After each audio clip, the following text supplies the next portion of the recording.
আমাদের প্রতিবেশী দেশ ভারত, যাদের সাথে আমাদের সবচেয়ে সুসম্পর্ক হবার কথা, সেই ভারতের সরকারের অলমোস্ট কলোনিয়ালিস্ট বাহিনী হলো আজকে আমাদের এই আওয়ামী লীগ সরকার। এবং এই কারণে যুক্তরাষ্ট্রের সহকারী ডেপুটি পররাষ্ট্রমন্ত্রী যখন বাংলাদেশে আসে, তখন এই আওয়ামী লীগ সরকারের সাধারণ সম্পাদক কেমন যেন ভয়ে কাতর হয়ে যায়। সে আবল তাবল প্রলাপ বলা শুরু করে যে কি মধ্যবর্তী নির্বাচনের জন্য এই ডোনাল্ড লু আসছে কিনা। ডোনাল্ড লু আসলে তাদের এত ভয় কিসের? এই ভয় আমরা আওয়ামী লীগের চোখে দেখি যখন ডোনাল্ড লু বাংলাদেশে আসতে চায়। এই যে ডোনাল্ড লু আসছে, তাদের সাথে আলোচনা করবে, কি করবে, এত ভয় কেন? ভয় কারণ নির্বাচন এই আওয়ামী লীগ হইতে দিতে চায় না। বাংলাদেশ জামাতে ইসলাম, বাংলাদেশ ইসলামী আন্দোলন, খেলাফত মজলিস বাংলাদেশ, এবি পার্টি, গণ অধিকার পরিষদ, নেজামি ইসলাম, জাকপা, সবাইকে আহ্বান জানাই, ভাই চলেন আমরা সবাই মিলে 1 বছরের প্ল্যান করি। যে যে আসবে আসবে, যে যে আসবে না, দরকার তো সবার একটাই ভাই, এই আওয়ামী লীগ সরকারের পতন, গণতন্ত্রের এবং জনগণের অধিকার সৃষ্টি। তাহলে চলেন সবাই আমরা একসাথে পথ চলা শুরু করি। এই ধরনের সাহসী পদক্ষেপ আজকে যারা উপস্থিত আছেন এবং আজকে যারা উপস্থিত থাকতে পারেননি, তারা সবাই প্রতিহত নিয়ে যাচ্ছেন। কারণ সরকারি দল আজকে প্রমাণিত, এটা নিয়ে নতুন করে আর আলোচনার দরকার নেই, এবং পুরনো প্রমাণিত যে সরকারি দল কিভাবে এই দেশে ক্ষমতা লুট করেছে। তারা ব্যাংক লুট করছে, সবকিছু লুট করছে, বাট আসল লুটটা তারা করেছে ক্ষমতার লুট। গত 15 বছর ধরে বা 15.5 বছর ধরে তারা যে ক্ষমতায় আছে, এই ক্ষমতা প্রথম থেকে তারা লুট করেই আছে। আমি জানি যখনই আমরা আলোচনা করি আমরা 3টা নির্বাচনের কথা বলি, 14, 18, 24। তবে যেটা সত্যি কথা যে 2008-9 নির্বাচনের দিকেও যদি আমরা ভালো করে তাকাই, খুব পরিষ্কার হয়ে যায় যে এর আগে যতগুলো কেয়ারটেকার সরকারের আন্ডারে নির্বাচন হয়েছিল, তার আশপাশ দিয়ে কোনো ধরনের স্বচ্ছ নির্বাচন এই 8-9 নির্বাচন হয়নি। সো আমি বলবো যে গত যত বছর ধরে আওয়ামী লীগ একটানা ক্ষমতায় আছে, পুরোটাই তারা স্বচ্ছ নির্বাচনের মাধ্যমে নাই, আর গত 3 বার কোনো নির্বাচনই দেয় নাই। একই সাথে এই যে এখন লোকাল নির্বাচনগুলো তারা করছে, তারা একইভাবে করছে। এখানে আসলে নির্বাচনের কোনো জায়গা নাই। আমার এক ভাই আজকে এই স্টেজ থেকে বলেছেন এটা তাদের পার্টির কাউন্সিল তারা করছেন। আসলে তার থেকেও মর্মান্তিক কিছু করছেন, কারণ তাদের পার্টির কাউন্সিল হলেও তো কিছু ভোট হতো, সেটাও হচ্ছে না। এটা পুরোপুরি তাদের ক্ষমতা থাকার জন্য যাদেরকে যেখানে বসাতে হবে সেগুলোর একটা নোংরা খেলা। এবং এই নোংরা খেলার সাথে সাথে আজকে যে বারবার কথাগুলো উঠে এসছে যে ভূ রাজনৈতিক খেলাও এখানে আছে। আমাদের প্রতিবেশী দেশ ভারত, যাদের সাথে আমাদের সবচেয়ে সুসম্পর্ক হবার কথা, সেই ভারতের সরকারের অলমোস্ট কলোনিয়ালিস্ট বাহিনী হলো আজকে আমাদের এই আওয়ামী লীগ সরকার। এবং এই কারণে যুক্তরাষ্ট্রের সহকারী আপনার কি বলেন না সহকারী ডেপুটি পররাষ্ট্রমন্ত্রী যখন বাংলাদেশে আসে, তখন এই আওয়ামী লীগ সরকারের সাধারণ সম্পাদক কেমন যেন ভয়ে কাতর হয়ে যায়। সে আবল তাবল প্রলাপ বলা শুরু করে যে কি মধ্যবর্তী নির্বাচনের জন্য এই ডোনাল্ড লু আসছে কিনা। ডোনাল্ড লু আসলে তাদের এত ভয় কিসের? কারণ এর আগের বার যখন এসেছিল তখন ডোনাল্ড লু বারবার করে একটা স্বচ্ছ নির্বাচনের কথা বলেছিল। আর স্বচ্ছ নির্বাচন আওয়ামী লীগের জন্য সবচেয়ে বড় ভয়ের জিনিস। আওয়ামী লীগ কোন জিনিসে সবচেয়ে বেশি ভয় পায়? স্বচ্ছ নির্বাচন। তার মানে আওয়ামী লীগ সবচেয়ে বেশি ভয় পায় এই দেশের জনগণকে। স্বচ্ছ নির্বাচন হলে জনগণের হাতে ক্ষমতা যাবে, এইটা আওয়ামী লীগ ভয় পায়। এবং এই ভয় আমরা আওয়ামী লীগের চোখে দেখি যখন ডোনাল্ড লু বাংলাদেশে আসতে চায়। এই যে ডোনাল্ড লু আসছে, তাদের সাথে আলোচনা করবে, কি করবে, এত ভয় কেন? ভয় কারণ নির্বাচন এই আওয়ামী লীগ হইতে দিতে চায় না।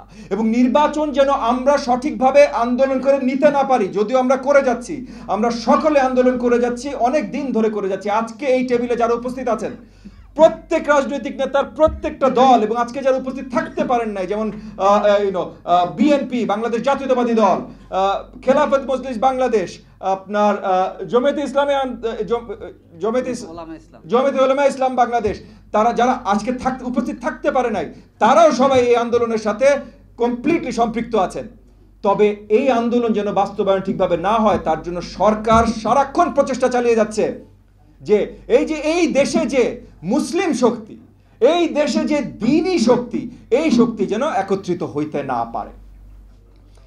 প্রত্যেকটা দলের ভিতরে ভেদাভেদ সৃষ্টি করার জন্য যত কিছু করা সম্ভব এই আওয়ামী লীগ করে যাচ্ছে। এখানে আসলে আজকে স্টেজে এই জাতীয় নেতৃবৃন্দরা যে মূল্যবান বক্তব্য রেখেছেন যে সবচেয়ে বেশি দরকার আমাদের একত্রিত হওয়া। এখানে একত্রিত হওয়া কি কি আদলে? এই নোংরা আওয়ামী লীগ সরকারকে, অগণতান্ত্রিক আওয়ামী লীগ সরকারকে, এই মোদি বাহিনীর চামচা আওয়ামী লীগ সরকারকে ক্ষমতা থেকে সরানোর আন্দোলনে। এই ক্ষমতা থেকে সরানোর পর আমরা কি করব? ক্ষমতা থেকে সরানোর পর আমাদের আসলে সঠিক গণতন্ত্র প্রতিষ্ঠা করতে হবে। প্রত্যেকটা আন্দোলন জনগণের জন্য আন্দোলন, অন্য কোনো কিছুর আন্দোলন না।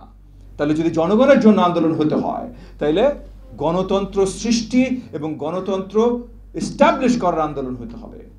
একই সাথে আজকে স্টেজে মঞ্জু ভাই একটা কথা বলেছেন, দরকার হলে আমরা সবাই আমাদের দলের পরিচিতি বাদ দিয়ে দেই, দরকার হলে আমরা সবাই আমাদের দলের পরিচিতি বাদ দিয়ে দিই, একসাথে আন্দোলনে নামি। আমি তার সাথে একমত। শুধু একটা জায়গায় বলবো, পরিচিতি বাদ দেওয়ার তো কিছু নাই ভাই। একসাথে যুদ্ধ করার জন্য আমার নিজের নাম তো ভুলে যেতে হবে না, নিজের নাম ভুলার দরকার নাই। যুদ্ধ চলেন হাতে হাত ধরে একসাথে করি। আমরা এই যে আজকে উপস্থিত হয়েছি, আমরা আজকে আলোচনা করেছি এবং আমরা সবাই একমত যে জাতীয় নির্বাচন যেমন প্রহসনের নির্বাচন ছিল, এই উপজেলা লোকাল নির্বাচন ওই একই প্রহসনের নির্বাচন, এই আওয়ামী লীগের দ্বারা কোনো নির্বাচন হবে না। তবে আমরা শুধু কথা বলেও নির্বাচন ঠেকাতে পারবো না। নির্বাচন থামাতে হলে, এই আওয়ামী লীগ সরকারের পতন ঘটাতে হলে আমাদের একত্রিত কাজ করতে হবে। এবং এইখানে মঞ্জু ভাই সুন্দর একটা কথা বলেছেন যে 1 বছরের দরকার হলে চলেন আমরা সবাই মিলে পরিকল্পনা নেই। এবং আমি শুধু বিএনপিকে আহ্বান জানাবো না, বিএনপিকেও আহ্বান জানাচ্ছি মঞ্জু ভাইয়ের সাথে, কিন্তু শুধু বিএনপিকে আহ্বান জানাবো না, আমি আজকে যারা আছেন সবাইকে আহ্বান জানাই। বাংলাদেশ জামাতে ইসলাম, বাংলাদেশ ইসলামী আন্দোলন, খেলাফত মজলিস বাংলাদেশ, এবি পার্টি, গণ অধিকার পরিষদ, নেজামি ইসলাম, জাকপা, সবাইকে আহ্বান জানাই, ভাই চলেন আমরা সবাই মিলে 1 বছরের প্ল্যান করি। যে যে আসবে আসবে, যে যে আসবে না, দরকার তো সবার একটাই ভাই, এই আওয়ামী লীগ সরকারের পতন, গণতন্ত্রের এবং জনগণের অধিকার সৃষ্টি। তাহলে চলেন সবাই আমরা একসাথে পথ চলা শুরু করি। আমি আর আমার বক্তব্য দীর্ঘায়িত করব না। আমি আরেকবার এখানে উপস্থিত সবাইকে ধন্যবাদ জানিয়ে আমার বক্তব্য শেষ করছি। আপনাদের সবাইকে আবারও ধন্যবাদ। জয় বাংলাদেশ। বিচার বিভাগের স্বাধীনতা নাই। বিচার বিভাগ আজকে এক ব্যক্তির হাতে। ওই ব্যক্তি যাকে বলবেন জামিন দেওয়ার জন্য তারই জামিন হবে, যাকে বলবেন সাজা দাও তারই সাজা হবে। অর্থাৎ পুরো বাংলাদেশের সমস্ত সেক্টর কেউ স্বাধীন নয়, শুধু ওই এক ব্যক্তির হাতে। আর ওই ব্যক্তি হলো ভারতের হাতে। ওই ব্যক্তির হাতে ভারতের গোলামীর জিঞ্জির পরানো আছে। অতএব ভারত যা বলবে আমার দেশের প্রধানমন্ত্রী এবং সরকার তাই বলবে।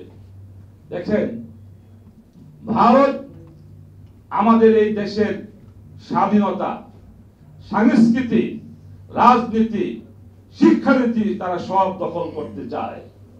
আপনারা লক্ষ্য করেছেন যে বর্তমানে শিক্ষামন্ত্রীর আমলে আমাদের শিক্ষা সিলেবাসে মুসলমানের যে ঐতিহ্য, ইতিহাসকে উঠিয়ে দেওয়া হয়েছে এবং হিন্দুত্ববাদের ইতিহাসকে এখানে প্রবেশ করানো হয়েছে, যাতে করে আমার দেশের এই আমার প্রজন্ম 10 বছর পরে মুসলমানদের যে ঐতিহ্য ছিল, ইতিহাস ছিল, তা যেন তারা ভুলে যায় এবং হিন্দুত্ববাদের এবং শিরকি মতবাদ যারা বিশ্বাস করে তারা নাস্তিক মুরতাদ হয়ে যায়, এই আশাই কিন্তু ভারত করতেছে।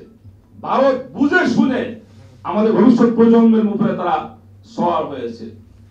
আমি বলবো, এই সরকারের কাছে আমার এই দেশ নিরাপদ নয়, জনগণ নিরাপদ নয়, ছাত্র সমাজ নিরাপদ নয়, কেউ আমরা নিরাপদ নই।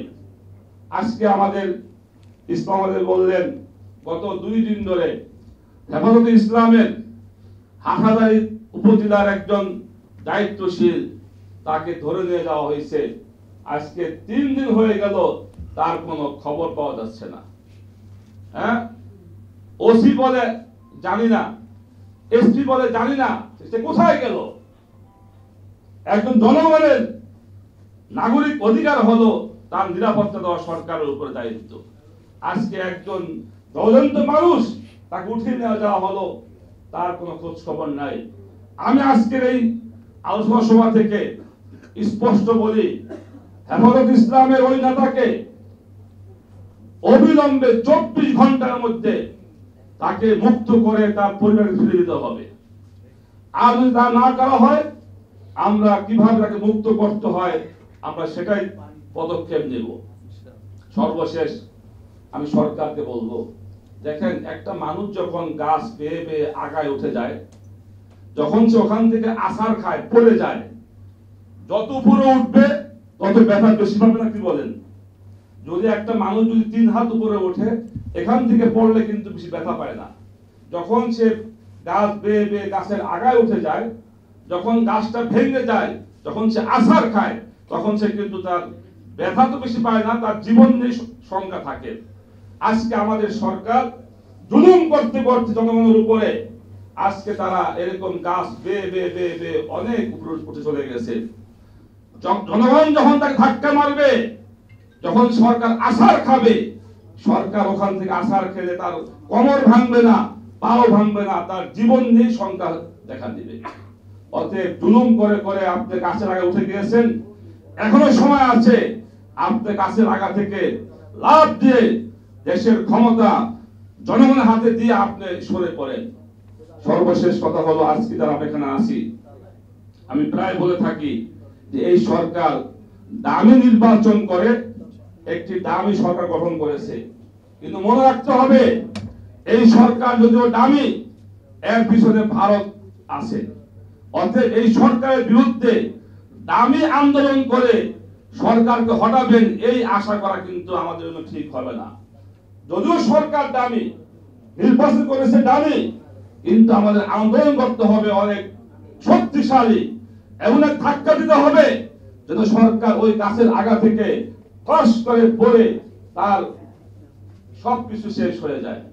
আজকে আমি সবাইকে অনুরোধ করব, আসুন এই আলোচনা সভা আমরা করবই, আমরা রাজপথে সকল ভেদাভেদ ভুলে গিয়ে আমরা ঐক্যবদ্ধ ভাবে, কে ইসলামী দল, কে ডান, কে বাম, এগুলো খেয়াল না করে আমরা এই জালেম সরকারকে পতনের জন্য আমরা রাজপথে আন্দোলন করার আহ্বান রেখে আমার বক্তব্য শেষ করছি।